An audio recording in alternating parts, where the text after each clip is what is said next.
The following is a special series of the Darden Ideas to Action podcast, focusing on the power of disruptive innovations.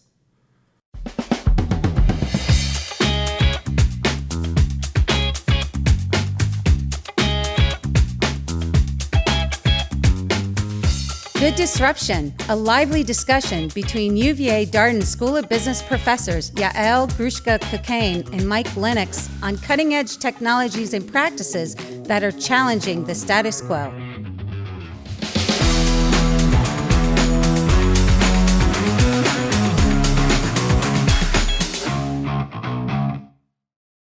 Good afternoon, Mike. Good afternoon, Yael. Good to see you. Good to see you. How are you today? I'm doing well.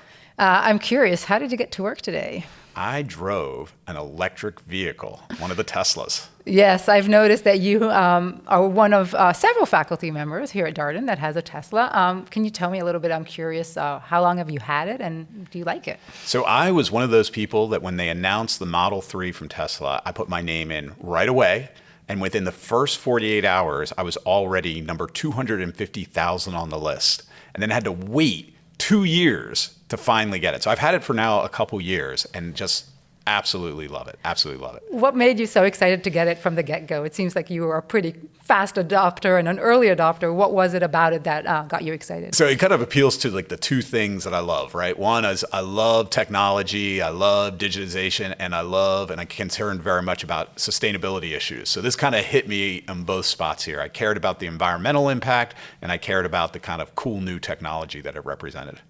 And looking around, we see more and more individuals around us that we know together or that you probably know in your private life have an electric vehicle. What do you think makes it so attractive to the majority of the people? Not you as somebody who's heavily involved and invested in technology and in sustainability and climate.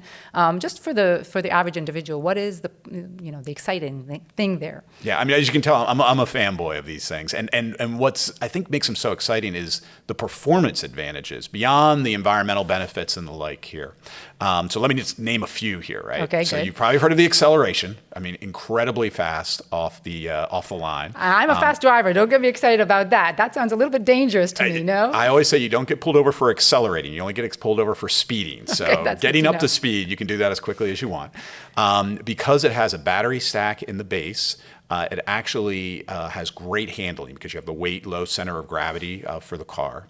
One of my favorite features, though, that I think a lot of people don't appreciate is the regenerative braking. So unlike a regular internal combustion engine, when you take your foot off the gas, the car actually slows down quite quickly, almost like a golf cart if you've ever driven a golf cart. And so what that means is when you're here like in Charlottesville, driving around on these backcountry roads, you don't ever actually use your brake. You can just kind of lay off on the gas a little bit and the car will slow down and you take the corners. Even coming to a stop sign, it's almost been like a game of mine to like, can I make it all the way to the stop sign without hitting the brake? Nice. And you really can if you plan it out, maybe like the last second you hit your brake. So it's just a lot of fun to drive. It's also very effective in terms of like lifetime cost of maintenance is very low. The electricity versus gas is cheaper. So it just has all these great performance benefits. You definitely need to get one. I'm in the market for one for sure, and they definitely look pretty cool when you see them on the road, and they're getting nicer and nicer in design and color selection, which we'll talk about a little bit more later on. But we've had a lot of snow here recently. How did it do in the snow? Didn't do great on my driveway. It was Okay. kind of icy, but that was kind of an ice storm, so that was an extreme version there. In general, it's held up really well here. And again, it gets back to the handling is amazing. Okay, perfect. Bigger picture here, you're a strategy professor. You do a lot of teaching and talking about disruptive technologies. What makes electrical vehicles a disruptive technology? Yeah, so when we think about disruption, there are some patterns that we see if new technologies are going to take over a market. The first is S-curves. So this classic idea that as a technology improves, it doesn't do so linearly. Often early on, you're investing a lot of money, you're trying to improve it, and you're not really getting much performance benefit. But if it's going to be disruptive, you get to the sweet spot where it really starts to take off. So And when you say take off, you mean performance over time. So you're thinking about the time, and maybe at the beginning it's slower, but then suddenly the performance really improves daily in a rapid fashion. Exactly. And so, electric vehicles have been around actually since the beginning of automobiles. There was electric vehicles way back in like 1910 and the like. But for a variety of reasons, they fell out of favor and they were kind of dropped for the better part of the 20th century. And it's only been over the last 20 so years that we really started to reinvest and reinvigorate our investment in electric vehicles. So what's happened over the last decade that is just phenomenal is effectively the price of batteries have come down substantially here. And so that's, the opposite side of the S-curve, but this idea of kind of exponential growth here in the performance of these vehicles, the cost of these vehicles has come down. And that's when you start to get these kind of interesting market dynamics taking place. So clearly we've seen that with electric vehicles. The second thing from a kind of business strategy and economic standpoint that I think is fascinating is we often see massive entry, lots of companies getting in on this new technology with electric vehicles. We see that with Tesla, of course, and Rivian and BYD out of China. But we also see the incumbent auto manufacturers now all jumping in and coming out with electric vehicles, which is exactly what we would expect.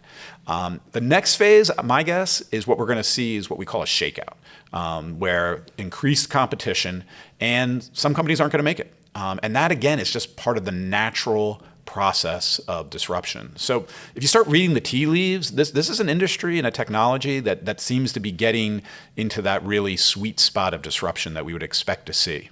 Beautiful. And you mentioned two things that were interesting there. One, the fact that you talked about the technology, some of it existed for a while now. It's just that other components like the battery pricing and technology has improved.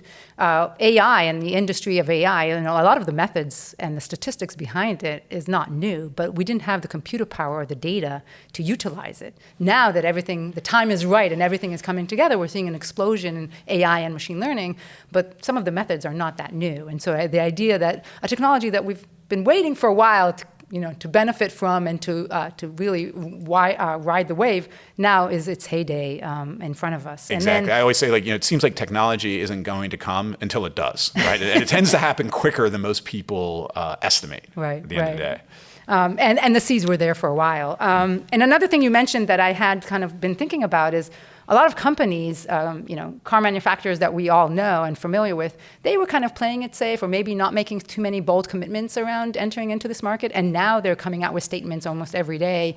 I think Toyota was one of the recent headlines that I saw, that they're making bold predictions around, their activity in this area. And so the change of heart, is it because they're seeing success by other companies, or is it because they don't want to remain, or they want to fight like the incumbents and survive this wave, or what do you think that shakeout is about? I think it depends. So Toyota's fascinating because right now, when we talk electric vehicles, we really are typically talking about battery-powered electric vehicles. There is an alternative technology that's been out there, again, for decades that people have been pursuing, which are hydrogen fuel cells. Yep. Toyota has actually been pushing the hydrogen fuel cell alternative, and they even have some cars in production that are out on the road. However, the momentum is all with battery-powered electric vehicles. And I think this recent announcement by Toyota is an admission that they were missing the boat here by pushing hydrogen fuel cells. I don't think they're giving up on that, but battery-powered electrics really are kind of where the market is. Just to give you some data on this, just last year we reached 6.75 million vehicles sold, electric vehicles, up 108% from the previous year. And this is despite a market that actually, an auto market that's been, very much depressed for a variety of reasons with COVID and the like. So now we're up to 8% of light vehicle sales are electric vehicles, which again is double from where it was the year before. And battery electrics make up 71% of that. So it's the vast majority. The other percent, by the way, are hybrids. So plug-in hybrids, which have been on the road for a while. I'm kind of bearish on hybrids. I think they're a transition technology that will probably go away as battery-powered electrics kind of take off here. I used to own a mini disc player. I don't know if you remember those days. I do remember those. I think that those were You're ones aging that, yourself here. Yes, I know. And it kind of was one of those technologies that came and went because it just served as a transition generation in many ways. I still own a few of those. Yeah. Globally, we focus a lot on the U.S. and clearly Tesla is such a big player here locally. How does the market look globally? How are these powers and these effects playing out in the global market? Well, Tesla, to be clear, is a global player, number one EV company in the world. They had over 900,000 sales deliveries just last year. They're producing not only in the U.S., but in China and very soon in Europe as well. Number two is the Volkswagen Group. So there you have an established incumbent who's made a big push for electric vehicles. Out of Europe? Out of Europe. And then number three, interestingly enough, is a company called BYD out of China. So they produced 600,000 vehicles last year, or sold 600,000 vehicles. And this is actually a big push by the Chinese government as part of their development plans, their industrial policy is pushing electric vehicles. So when we look globally of like where adoption's occurring, the U.S. is definitely on that trajectory, but Europe and China in particular are actually far outpacing us in terms of the number of EVs hitting the roads these days. And what is it in those countries or in those territories and continents that is making them be so ahead of the curve? Why are they outselling us by such a factor? Yeah, I think it's probably a combination of things. In Europe, they've had historically high gas prices for a variety of reasons, partly also because of regulation and taxes on gasoline. I also think it's just maybe general consumer sentiment. There might be more of an eco ethos in Europe where people are willing, at this point at least, to pay a premium for electric vehicles. Definitely in some countries in Europe. Yeah, sure, yeah, absolutely. Yeah. If you want to be a cool kid, you want to be driving an EV. And so I think that's part of it. But the U.S. is coming along as well. I think the big transformational moment here is Ford coming out with what they're calling the electric, the Ford F-150 in an electric format. The F-150, by the way, has been the number one car sale in the U.S.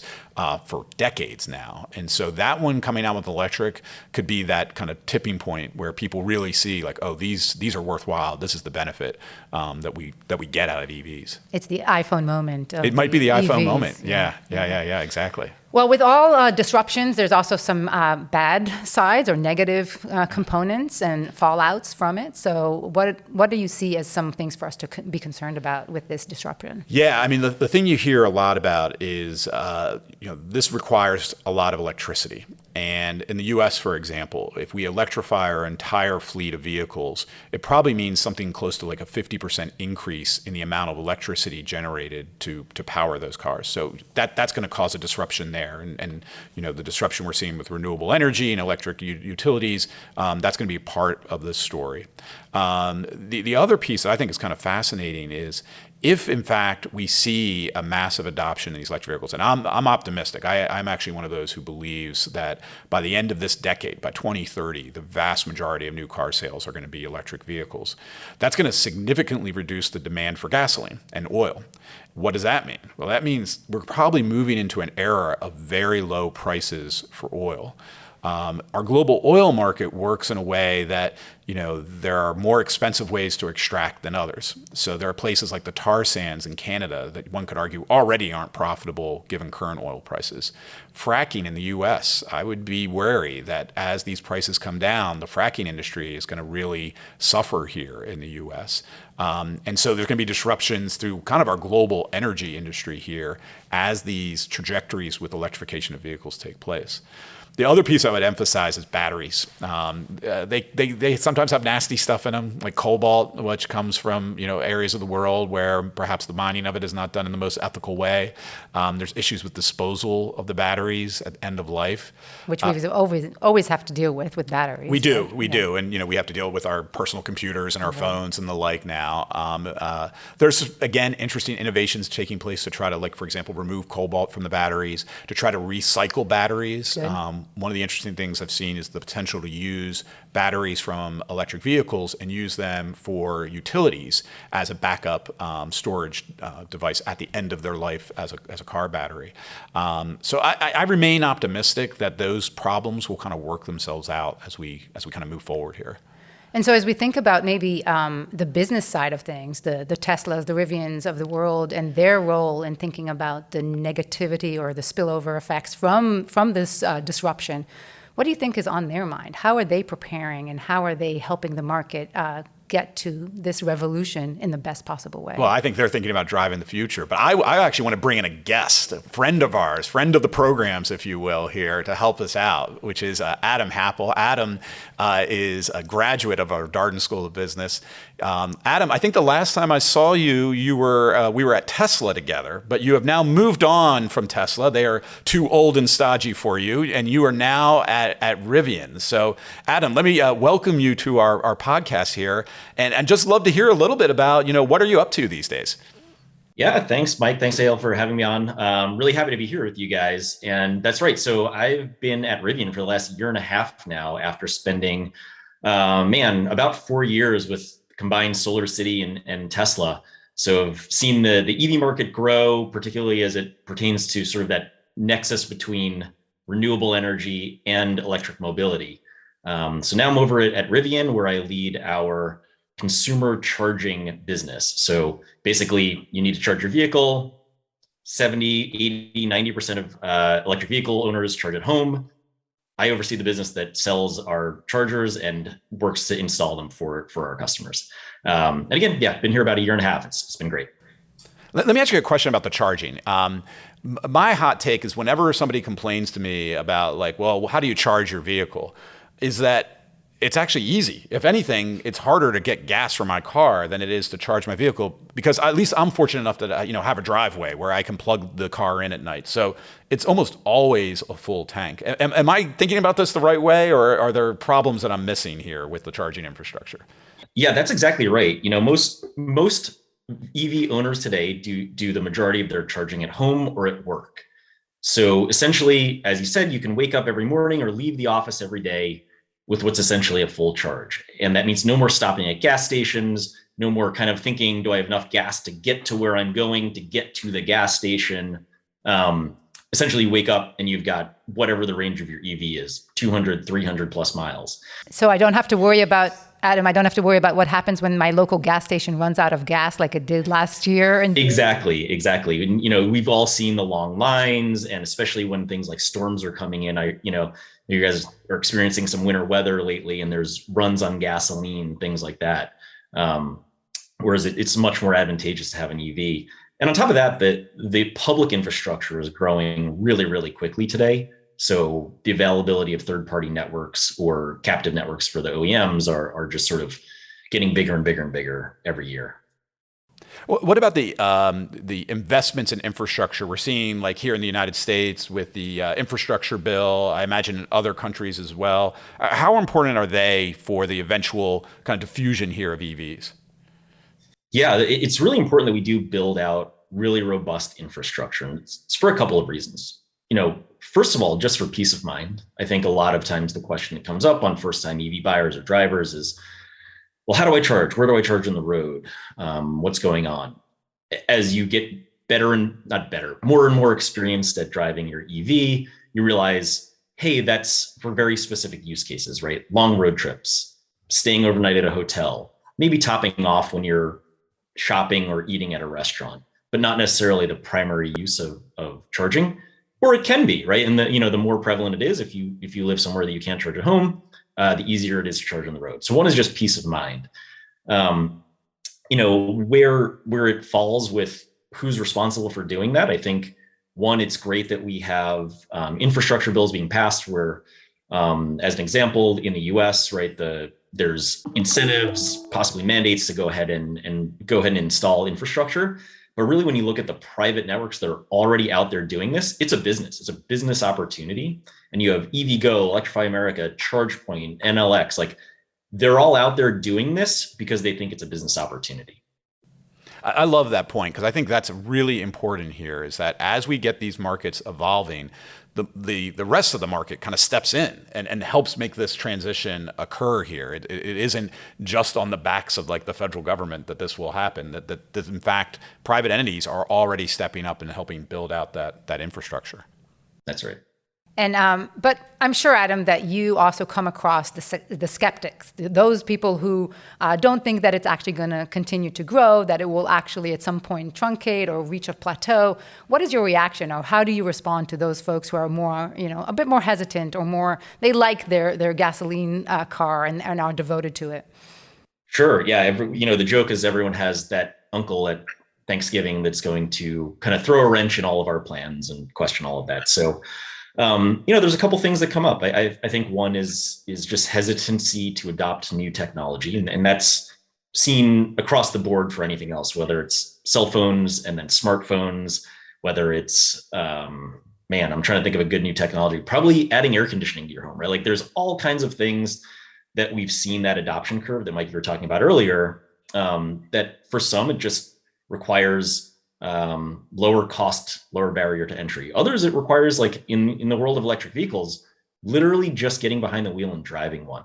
I think the experience alone of the acceleration, the performance, the lower maintenance, the never having to go to the gas station. Once you experience driving an electric vehicle, it's really hard to go back to internal combustion engines, particularly for day-to-day use, commuting, things like that. And obviously there's outliers all over the place. Everyone says, well, how do I tow, a 20,000 pound trailer? And I'm like, okay, well, we're maybe not ready for that yet, but we're getting there very, very quickly. As an example, the Rivian that I drive can tow 11,000 pounds. So we're getting closer and closer to parity there. And for the majority of everyday use, I think it just comes down to getting those skeptics behind the wheel and seeing how great the cars and trucks are. And maybe those skeptics are the ones that give you the good ideas to tackle next in the way that you just described, right? If it's the trailer that they want to understand how they can pull around, that's where you should focus on. So in a way, those skeptics are the ones that help us develop the products even faster, right? Yeah, look, I think your last point is really important here with EVs, and I think it isn't fully appreciated out there in the marketplace or in the world, which is if we continue down this cost curve that we're seeing, we're perhaps only a couple years away from EVs being less costly than internal combustion engines. And at that point, the barriers to adoption to me seem likely to go away. It will just simply be these are superior to the alternative. And that's often how disruption occurs, right? It's when you get where the current dimensions of merit are just superior on the new technology, you get the flip. And again, it is often the case the new technology at first is worse, but that's why the S curves come in. It's overtaking the old technology. And I think we're getting close to that. A question to both of you actually is, like, as a society, on its various dimensions, what can we do to make the most out of this opportunity? There's a couple things happening all at once when we talk about the world of electrified mobility, particularly when it pertains like personal vehicles or personal transportation. I think one is, there's these new technologies coming online. They're not actually that new to your earlier point when you talk about electric vehicles, but all of the things that come along with that make our lives simpler, make our lives better, are what are really exciting. So one, we've got just, the simplicity and convenience of an electric drivetrain relative to the thousands of moving parts in a typical vehicle, ICE vehicle. So the simplicity is great. The other is that these are vehicles that get better and better over time because you can have over-the-air updates. So when you have a vehicle that's entirely based on an electric architecture versus mechanical and thermal, motivation to go forward and perform, we can make these better and better and better just with over-the-air updates so that they push out and suddenly your car or your truck performs better every single day. That's what's really exciting. And then the last piece is, like, it really does drive new renewable energy generation. So I was just looking at a report from EIA, and over the last year, more renewable energy came online than did non-renewables. And the estimate is that it's just going to keep happening more and more over time. So when you think about what electric vehicles are doing, and as we're driving more demand for electricity, more demand for renewable energy, we're actually getting cleaner and cleaner and cleaner on the grid over time. And a lot of that is driven by the adoption of things like electric vehicles. So it's pretty exciting to see all of the ancillary benefits come along. Beautiful. Yeah, I was, probably a topic for a future podcast of ours on this good disruption theme here is renewable energy. But there is this interesting vision, and Adam has been a part of this all the way back to his Solar City days of put a solar panel on your home, you have an electric vehicle in the driveway with a big battery, maybe a battery stack on the wall. You can do some creative things in the way you generate electricity. You might sell it back to the grid. You might consume it at various points depending on the demands you need. And you can get some really interesting efficiencies in your electrical grid that we don't have now in our kind of traditional linear electrical system here. And it makes me less worried about snowstorms and losing power. Is that correct? Absolutely. If you see the new F-150, that's one of their value propositions is you can charge your home with the vehicle there. So definitely an exciting idea. Adam, you got your MBA here. You are a student here at Darden. A lot of our listeners are members of our community at large. My question to both of you is more broadly, business school students, leaders, professors.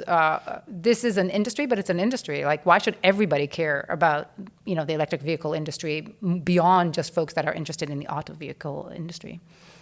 Well, look, I'll say, clearly, if you're an incumbent auto manufacturer, this is both an opportunity, but also it's probably pretty scary. And if you look at the history of disruption, more often than not, the incumbent firms fail and struggle. It's the entrepreneurial entrants, the Teslas and the Rivians, who often do quite well in these worlds. It's not universal, and I am sure some of our incumbent auto manufacturers will make the leap and be successful in this brave world. I also think some of them are going to fail. Some of the big global auto manufacturers will probably struggle and fail to make this transition. And again, that's natural. That's what happens with disruption. It's why we call it disruption. And we shouldn't undersell that, that's very impactful for those jobs and those people who work for those companies. But that's also part of the renewal process of our economy. And so, building anew with something electric vehicles, again, it creates opportunities too. Okay, and beyond the auto manufacturing industry? I mean, if I'm a student or a business leader in the retail space, I bet you they should be thinking about this too, right? I think so. Adam, your company is making trucks, obviously. Can you speak a little bit to the kind of commercial market beyond the kind of individual consumer market? Yeah. Let me back up. I think there's two really complementary forces happening in the industry today. And the first one is that OEMs and new entrants like our company, like Rivian, are pushing technology forward, right? We're kind of inventing new things. We're bringing them to market. We're coming up with good ideas. We're building a brand, and it's pretty exciting. For me, what the really exciting thing is as well is that on the consumer side of the equation, like the demand is there and we are racing to meet it. Right? Like we almost can't make vehicles fast enough. If you look at the demand for the Tesla Model 3, when it came out, I was working at Tesla. I think there was something like 400,000 pre-orders in the first week. I believe Ford just had to stop taking pre-orders for their F-150 Lightning because the demand is so far outstripping manufacturing capacity that they're like trying to slow down. The demand for our vehicle is so high right now that we are, we're all patting ourselves on the back, but also taking a big deep breath and saying, how do we do this? So that's what's really exciting for me in the industry as a whole. And then when you look at beyond just the consumer vehicles, we're also, as an example, making an electric delivery van. Our first customer is Amazon. We've committed to building 100,000 vans for them. And we're not alone, right? So if you look at all these big transportation logistics companies, they're looking at those commercial markets and saying, how do we electrify our fleet? And fleet electrification is one of the simplest math equations you can do because the total cost of ownership and maintenance of an electric vehicle relative to an internal combustion engine vehicle is so much lower over the long term that it's almost a no-brainer. You're no longer paying like highly variable gasoline or diesel prices, right? That fluctuate based on macroeconomic factors beyond all of our control. When you just think about the brakes, oil changes, regular maintenance that has to be done to the engine, like the cost is so much lower to run these very simple electric vehicles that the commercial markets are going to drive a lot of the adoption of EVs as well. And that's pretty exciting, when you step back and think about it, because the volumes that can come through that is pretty impressive and pretty exciting. So that's where a lot of the action is going to be as well. There's companies out there making electric buses, heavy machinery, like all of the things that we think about today in transportation are finding ways to electrify. That is really exciting. Well, we're getting towards the end of our podcast, but Adam, we have a question that we want to ask every week of our podcast here, which is good disruption, bad disruption, or no disruption? So I think I know what your answer is going to be, but I'd like to hear it from you. For electric vehicles, good, bad, or no disruption? Good disruption. All right. And I'm going to ask you, Mike, the same question. You know where I stand on this, Yael. It is a good disruption in my mind. I do take one caution, which is you think about something like the internal combustion engine in the original automobile. That was arguably a good disruption itself, right? I mean, clearly impacted our lives in so many different ways. It actually even had an environmental good aspect to it because at the time, manure from horse-drawn carriages was a huge issue in especially major cities, and like how do you collect and dispose of that? Here we are 100 plus years later, and we're worried about the carbon emissions from internal combustion engines and the like. I'm hopeful that, we might not see those types of impacts of electric vehicles, but you never know. So, but I am clearly in the camp of good disruption as well. Beautiful. Well, thank you both. This was definitely enlightening, and it was a pleasure. And let me thank our producer, Gary, our researcher, Becky, and of course, Adam, thank you once again for joining us. Thank you so much. Pleasure being on the show.